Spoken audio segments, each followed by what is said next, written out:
Mountain, Island, Lightning Bolt, Spell Pierce, Switchblade, Stab Wound, Red Mage, Blue Mage. We are recording now. Clap, clap, clap. Is that to sync audio? Yeah, it's only me doing it though, so it's gonna be completely out of sync. Right. It doesn't really matter. I thought about that before. That wouldn't really work in a podcast, would it? If we both clap at the same time to sync audio? It's because you can see the spike. I understand, but wouldn't the delay make it so that it wouldn't sync perfectly? What are you talking about? Like it works in video because you clap your hand and then you can sync the audio to when the hand clap happens. Yeah. But if you and I both clap, well, the thing is, if I go 3, 2, 1, clap, we're not really simultaneously clapping. No, but the sound... Fuck it, I don't want to talk about this. I'm done. Goodbye. Good night. What a great podcast we've done. Good night, everybody. Woo. Today's podcast is about the illusion of simultaneity, which is an interesting consequence of general relativity. Do you know that? What? What are you talking about? I was looking at my goblins. Oh, yeah. You got a fat stack of Gobbos. That's right. Amber's fat stack, because I'm Amber and I play red. I'm Kenny and I play blue. So, yeah. Shall we dive right into some Let's just get right content? into this pile of goblins. Let's dive into the zone. The auto zone. Construction zone. It's a bone zone. Put your helmet on, the shit is OSHA. Bust out your lotion, son, but keep your clothes on. This shit is wholesome. Oh, construction zone. That's right. I forgot what it was called. Alright, yes, construction zone. So, you've teased several times now that, well, A, you weren't happy with the Duretti deck. Yeah, it just wasn't moving like I wanted it to move. And then you know what I'm saying? Yeah, and then you modified. You're like, there's not enough to protect Duretti. Duretti just dies. So then you're like, I'm going to put some goblins in there. Right. And then you're like, what am I messing around with anything else? Yes, exactly. It's like, why the fuck would I try to pretend to want anything other than just goblins in my goblin deck? Goblins and lots of them. I thought I was trying to be like cool, you know, like, oh, I'll put artifacts in there because that's the smart thing to do. I'm gonna be a smart player and like do interesting things with things that are not fire and goblins. Don't you still have an element of the artifact thing going on? You know what? I do, but don't worry about it. I'm getting rid of it. I'm actually considering getting rid of it, so I'm getting rid of and actually getting rid of a lot of stuff because I just have like remnants of like sorceries and instance. It's not really fine-tuned, if you will. Sure. It's very... It's a draft. Just haphazard. Like, I basically put this together pretty quickly, just like with stuff I had, plus the Secret Lair goblins I got, which are fucking beautiful, and I love them so much. No regrets. No regrets. Bought them in a shoe store. I was shopping for shoes.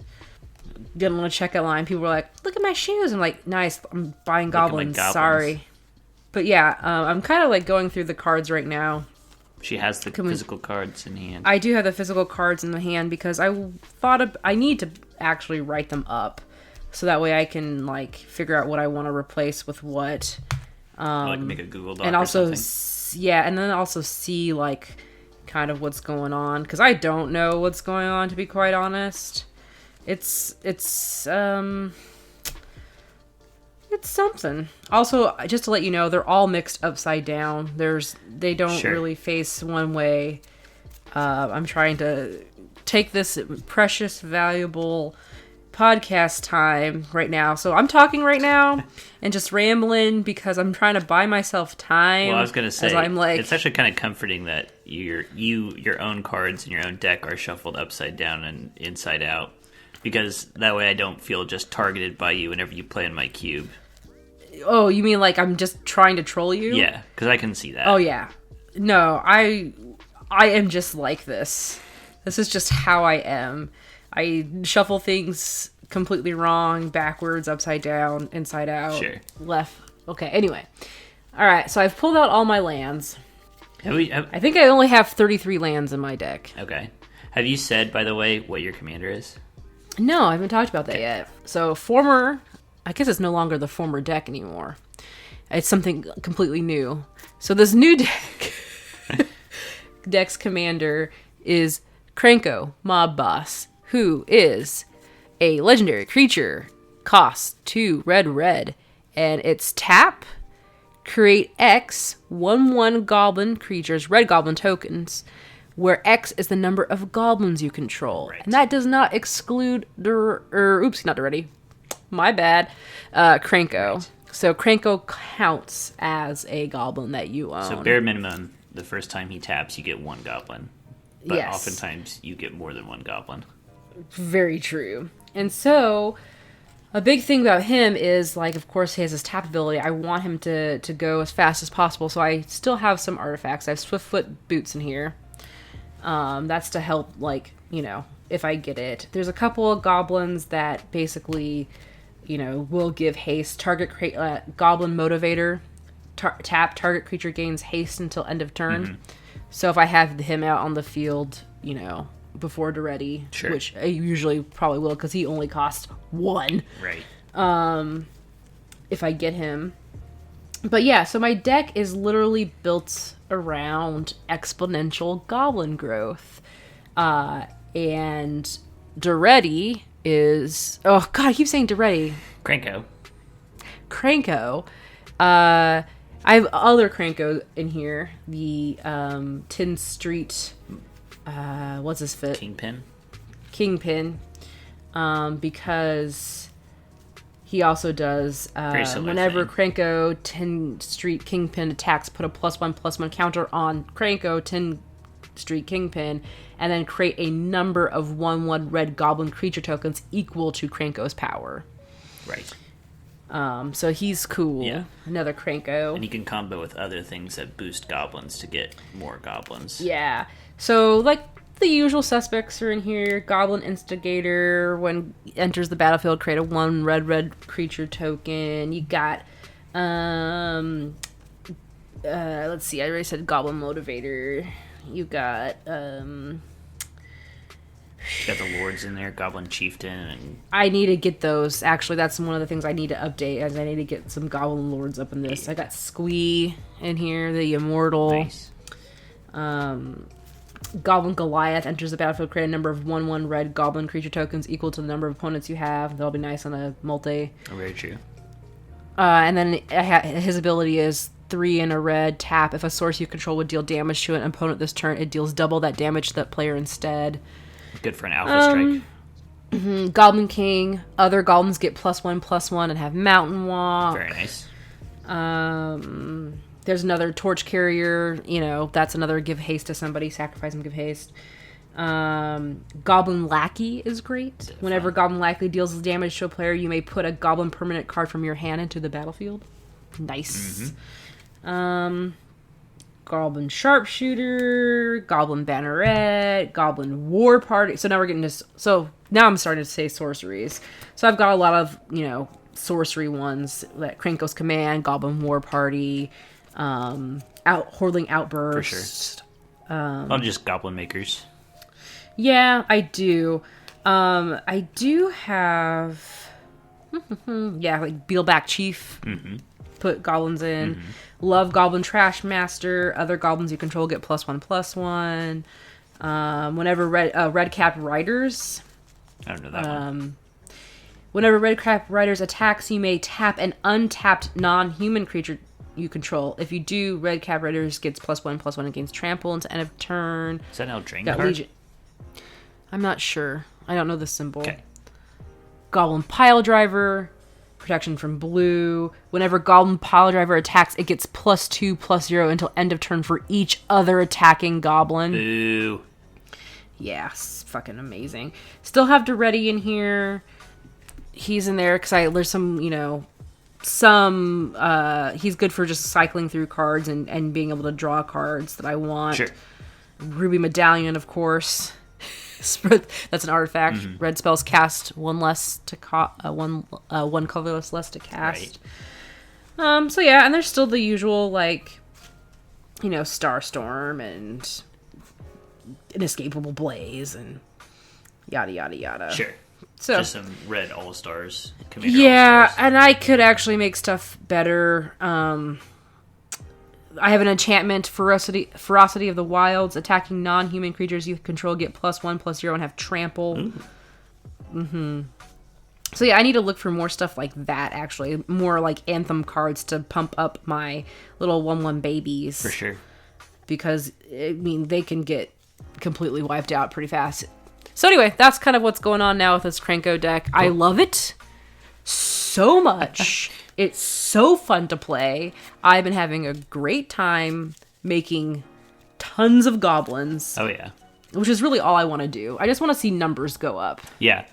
I was going to say, you need to get... there's a few variants of it now, but there's an artifact called Coat of Arms. Have you ever seen that? No.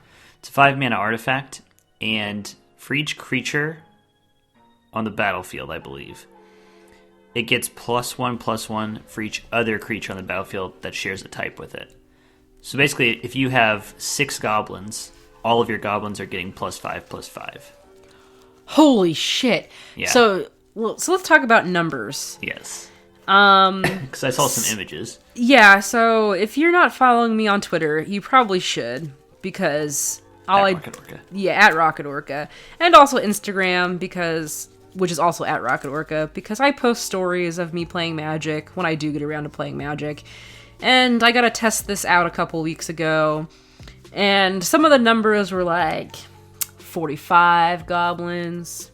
Maybe I got 72 goblins. Mm-hmm. But the grand total I did was 161. No, I can't remember. It was something ridiculous. It was massive, yeah. It was disgusting. So they would have all been getting +160, +160 with Coat of Arms. Oh my god. So yeah. Loving it, having a great time with it. I want to keep improving it. I will write it up. I will put it someplace on the internet so people can look at it.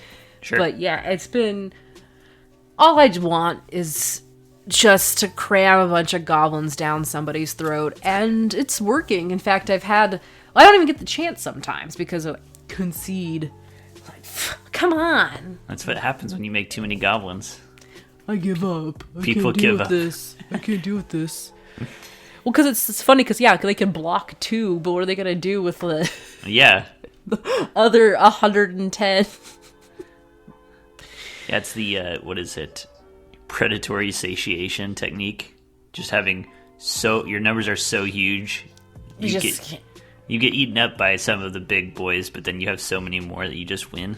Yes, exactly. That's my strategy, and you know what? It's working out really well, except, I've only played against a green deck and a black commander deck, so... That's not true. You played in a multiplayer brawl a few weekends ago. Oh, that's right. I forgot, and I was perceived as a threat very early on, and so therefore tried to be taken out very early on. Yeah, it's kind of the danger of being too strong in a commander game. Yeah. You put a target on yourself. You have a lot of cards on your side of the field. I don't like that. Yeah. I don't like that. You can make more of those cards, and pretty soon, yeah. So I got... yeah. You got prioritized. Yeah, thanks. Well, I mean, that's a good thing. That means you're the alpha predator. I means I'm threatening. That's what I'm gonna say. You're so strong. That's the thing. Krenko is just so strong. Not me. I'm not strong. Just Krenko. Just popping out them, bringing forth goblins from God knows where. Yeah, I feel like another thing that deck could benefit from, you mentioned the Swiftfoot boots. I think that there are other red ways of giving haste, and the more of those you have, the better. Because to just be able to land Krenko and goblins seems very important. Yep. Nice. So yeah, that's my new crankoing out the tokens, cranking out tokens, whatever you want to say. Well, sometime in the hopefully near future, we can pit in a 1v1 on the combat phase. Krenko versus Nicol Bolas. Oh Lord. Give our signature commander decks a spin against each other. That will have to happen sometime when we are in the same place with recording equipment. The same geolocation. Yeah. Okay. Well, to satiate your desire for goblins in the meantime, I've got a special little treat planned for you. Are you going to teach me something finally? I am. We're going to go to Flavor Town. Oh yeah, welcome to Flavor Town, home of the creamiest flavors this side of Berlin. I can't run. It is a Lehrgäuf. Wait, that's not learning. Well, none of this is learning. I want to learn. I thought we were going to have like a learning corner or something like. That's not a segment we have. I thought you were going to make one up because this is like, make Amber smarter segment. I think we can have such a thing, like a teaching segment, but we're just talking about lore, basically, here. Oh. And specifically, we're talking about the lore of goblins. All right. Am I going to learn anything? I think you'll learn something. So okay, these are... Then this is truly a learning zone. Yes. Okay, here, I'm going to give you a new intro Okay. For this new segment. Welcome to Weird and Wild Goblins of the Multiverse. That's not how you gonna. This is such a specific one. Are you gonna do lots of segments using the same intro? Yeah, is this I just am. The first one? This is a 78 part series. Yeah, something like that. I'm thinking just for starters. I don't want to be too ambitious. 78 is like a nice, like good, achievable number. Yeah. Yeah, I agree. So, I was researching goblins in Magic. And it was funny reading about it. There's only a handful of worlds that goblins aren't on in Magic so far. They seem to be perennial. They're like bacteria. Like anywhere you find life, you will find goblins pretty much. And they have some common traits. They are diminutive. They are mean. They are disposable. Yeah. So those are the key traits for goblins. But I was specifically interested in seeing across these different worlds, different interpretations of the goblin. And I wanted to highlight some of my favorite interesting variations. I see that there are 5 cards listed here. Yes. And some of them are same cards from or different cards from the same world. Okay, so I also see that it's listed 1, 2, 3, 4, 5. Now, do I click number 1 or do I click number 5? Just click number 1. Look, I'm just making sure that we're not doing like 5 as like the least, so that you open it first. This is not a countdown. This was just how I linked them. Okay, just making sure that I'm doing things right, because I'll get yelled at. Okay, what's this card now? So this is Bin Bin, Aki Hermit. He costs 2 red. He is a legendary creature, a goblin shaman. He's a 1/1.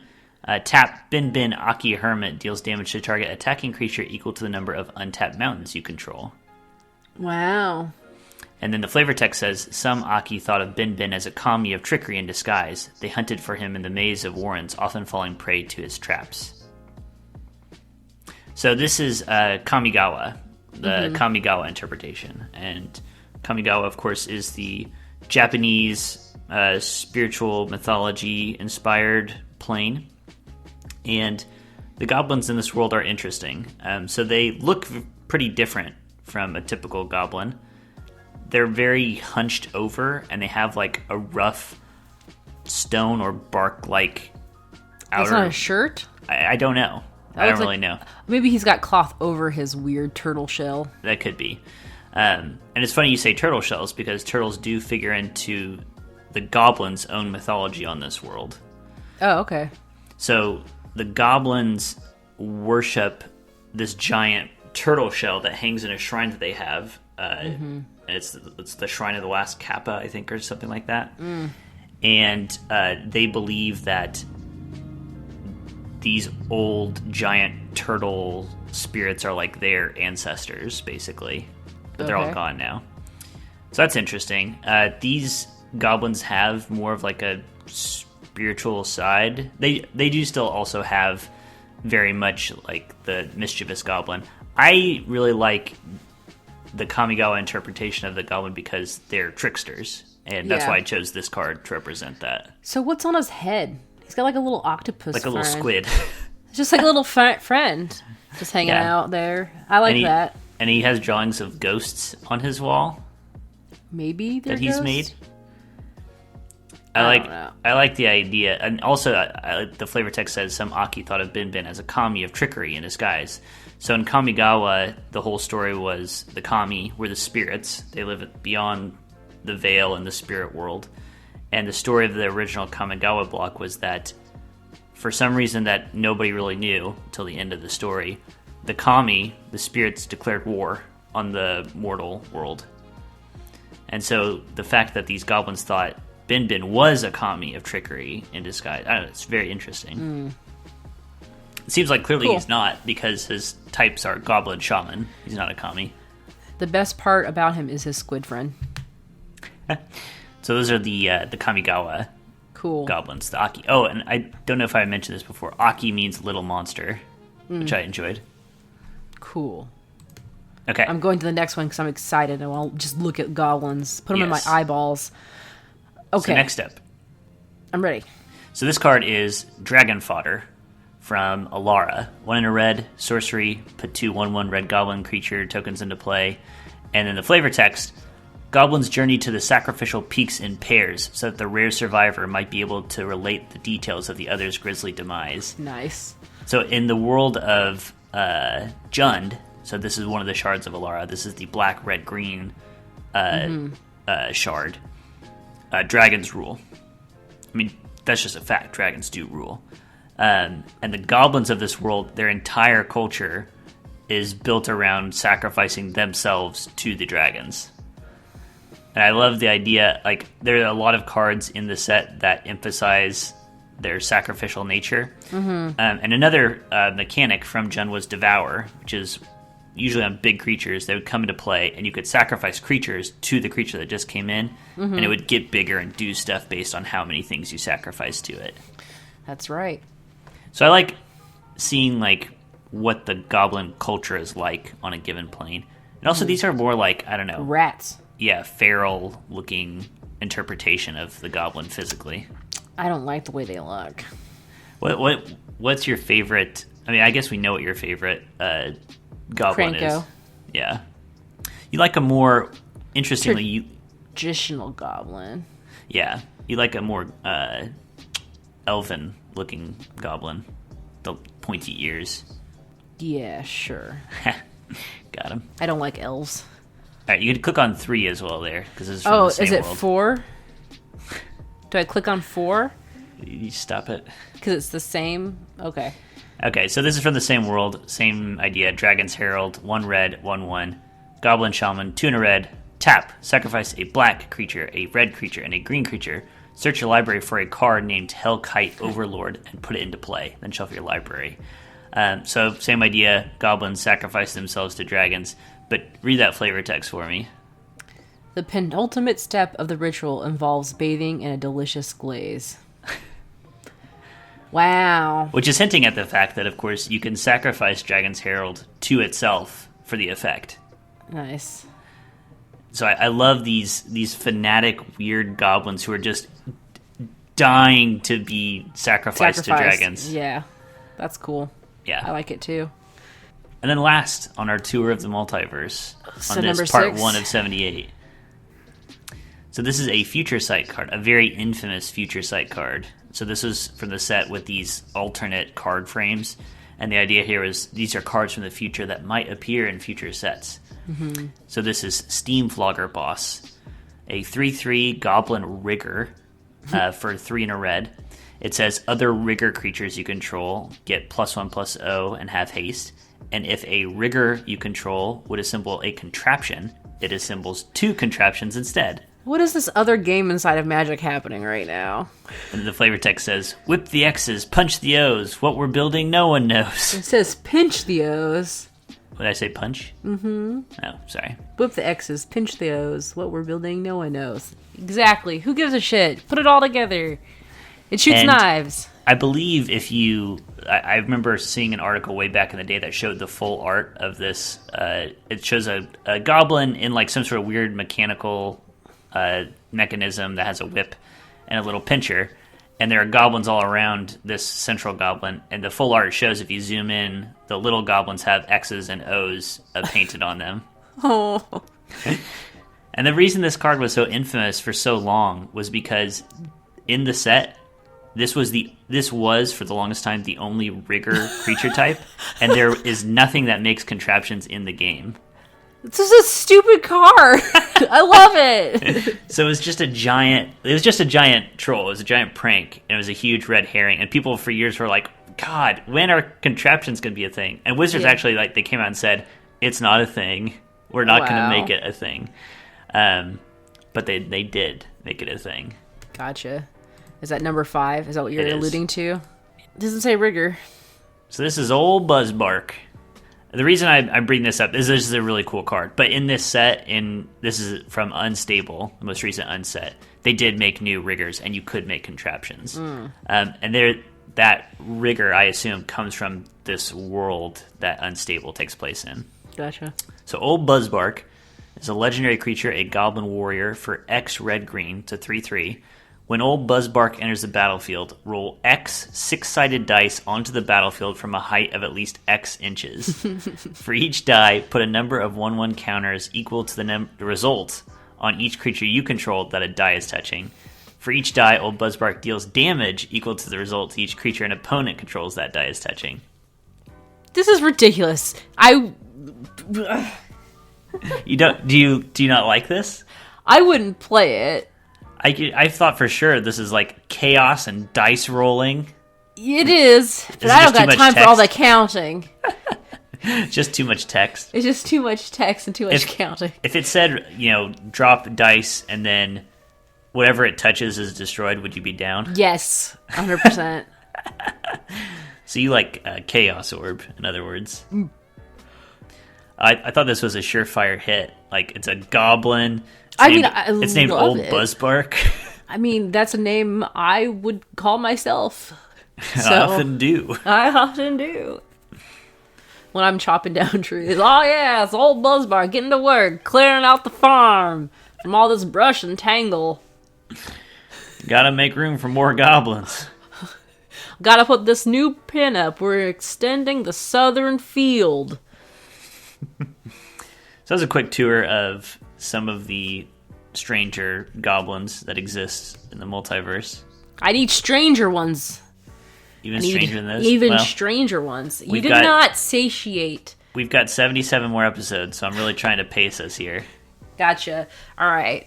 I understand. That makes more sense now. I forgot about the 77 episodes. You have signed a contract with me for, yes, in I have right exchange here. For money. No, you just said out of like creativity and content creation, like you're just going to do 77 because that's what Red Mage Blue Mage needs. And I have it right here, so we know that you 100% are going to continue on, and I expect we all expect 77 more Goblin episodes. From you. No, it says from Kenny Blue Mage. And then their signature right there. I'm gonna edit that. I'm gonna ADR that later. Drop in. From Amber. You could just have me say it right now, that you can use it because that would be funny. Just say from Amber. See? I've got authentic audio proof. Whatever. Well, we should end this episode so you can start getting to work on some drafts. I'm going to eat. That's what I'm going to do. So. Oh yeah, switching things up, eating after the recording. Wow, what a concept. Here's a concept. Send us an email, fuckers. Whoa! Red Mage Blue Mage. I love you. Everybody, I would never ever call you fuckers. I'm gonna edit that so you say, I would call you fuckers. No, stop twisting my words. I would never ever call our dear, sweet, beautiful listeners something so vulgar. So you should follow me on Twitter at Rocket Orca, where I will tell you nice things about yourself and lift you up. Follow me, a beautiful angel to our listeners, Kinney at Wolfmere. And you can follow us at RedBlueMTG. Until next time, I'll be representing Counterspell, fuckers. Wow. And I have 108 goblins who will wait on you and caress your bunions, caress your feet and massage your shoulders and bring you grapes. That's what I got. That's Choose me for Red Mage Blue Mage president. 2020. Bye. Goodbye.